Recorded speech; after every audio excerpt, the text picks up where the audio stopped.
The Samsung Galaxy S4 family is growing, and one of the new members is the Galaxy S4 Active. I'm Aaron Baker from PhoneDog.com. With availability on AT&T and packing similar specifications as the S4, including a quad-core processor, a 2,600 mAh battery, and Android 4.2, it's poised to appeal to people that are hard on their phones. Is it worth getting, or should you go with the Galaxy S4? We'll find out in the full review, which starts right now.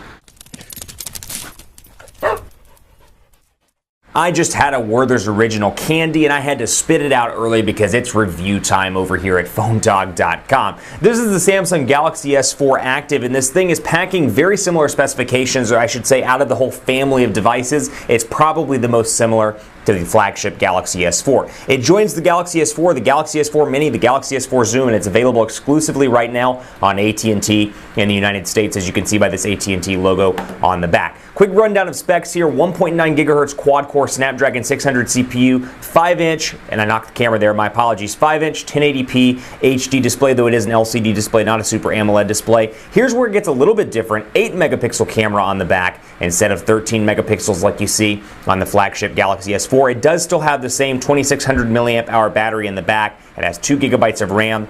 Android 4.2 Jelly Bean with TouchWiz, but where it's different, this one has IP67 certification. So it's certified to have a little bit of water on it, a little bit of mess on it. Throw it in the dirt, throw it in the flour as you see in the commercials for the Galaxy S4 Active. Splash it with water, submerge it a little bit, not too much, but a little bit, and you should be fine with this device. Though disclaimer, that's a Samsung thing. I take no responsibility for you dunking your device and messing it up and then trying to come to me and get a new device. Where you can get a new device, though, is our One Paw Bandit Instant Win game, and I give thanks to Best Buy Mobile all the time because they provide us with the devices that we give for free in that game. When you go into Best Buy Mobile, you'll walk out working. They'll get your email, your contact, your web set up. They'll talk to you about IP67 certification so you know exactly what your phone can handle, be it gumming by your child, perhaps they're gumming down here at the bottom, throwing it in the water, messing it up by putting it in flour, whatever the case may be. You'll walk out working at Best Buy Mobile, and they'll help you learn more about your phone. So like anything else in the mobile space, it's going to depend on what's most important to you, because you do miss out on a few things right out of the box. If you watch my versus between this and the Galaxy S4, you know that it only has an 8-megapixel camera, not a 13-megapixel camera, and it's missing some key features, namely, and I don't know why I just went into weather, namely, boom, the ability to use the front and rear facing cameras at the same time. You can't do that dual portrait shot like you can on the Galaxy S4, but what you do get is IP67 certification, so you can dunk it in a little bit of water, you can drop it, you can mess it around with it a little bit more. And you know what? You don't have to worry as much about the phone failing or having any sort of water damage. So it depends on what's most important to you if you're hard on your phones. And there's also a case here for people that just like the design of this a little bit more than the Galaxy S4. Maybe they like the design, the colors. I should say this comes in blue and gray, so you do get two different color schemes here for this device. Thanks to Samsung for sending us over a review unit. But you know what? You may like the design of this one a little bit more than the Galaxy S4, and that may be why you choose this device. Now, out of the box, same AT&T stuff you're probably familiar with here, including Drive Mode, Family Map. You've got chat on, all the Samsung stuff here. Google Plus integration, as you can see, with G+, G+ Messenger, Mobile Hotspot, My AT&T. You've got S Health on this device as well, S Translator, Samsung Hub, Samsung Apps, TripAdvisor Watch on as well. So you got that IR port up here at the top, so you can use it to control your TV, or in my case, while I'm working out, I'll use this. I'll program it to the TV at the gym and use it to flip the channels, and it really frustrates everybody at the gym, and it's kind of humorous, to be honest with you. 3.5mm headphone jack up top. The design language here is pretty much the same, with a power button on the right side, volume rocker on the left, and then micro USB charging port down here at the bottom that's covered up by a flap. Now, I can't talk today. Interestingly enough, micro USB charging port's covered by a flap. 3.5mm headphone jack is not. So must be some sort of water resistant protection in there.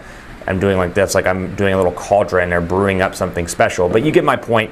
It must be protected up there at the top. But overall, the functionality, the look and feel, TouchWiz runs almost identical to what you would expect on the Galaxy S4. You do get 3 physical buttons down here at the bottom: menu, home, and back. Menu and back vibrate as you touch them, and you can turn that off, of course. Pressing and holding, you can access your recent applications as well. Now let's take a look at the internet browser here. 5-inch display, same thing you get on the Galaxy S4, but we'll go to PhoneDog.com and you can see Samsung's keyboard right here. Also 4G LTE connectivity on AT&T, and like I pointed out in the versus battle between the Galaxy S4, it really is a battle of versuses, or versi, whatever you want to call it, depending on what's most important to you. It does have that certification. This one's going to be a little bit more unique. It's exclusive right now to AT&T in the States, So if you get this device, it's going to be a little bit harder to find, whereas with the Galaxy S4, you can get it on Verizon, Sprint, T-Mobile. You see a lot of Galaxy S4s out there. So if you're somebody that looks for that device that not everybody else is carrying, perhaps this could be the unit. Maybe you like the way Samsung looks and feels in terms of hardware, design language, overall TouchWiz implementation, etc.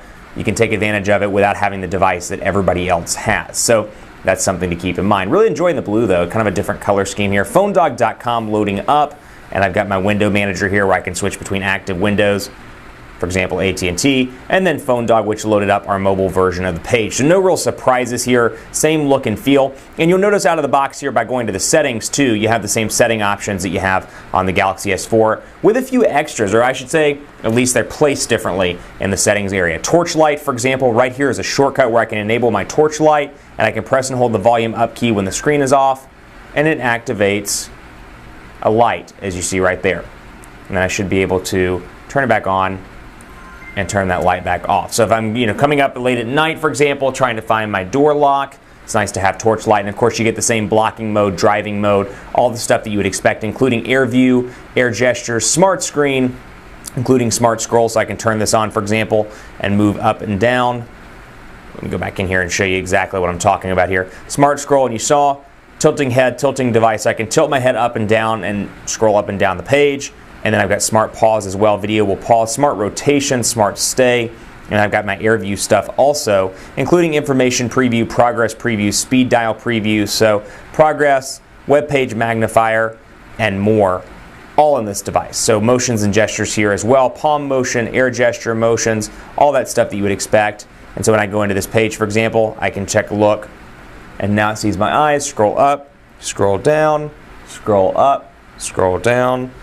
Same stuff you see on the Galaxy S4. Keep it locked on PhoneDog.com for part 2. We'll do speed tests, we'll do network speed tests, and we'll talk about more of the differences between the S4 Active and the original S4. Stick around.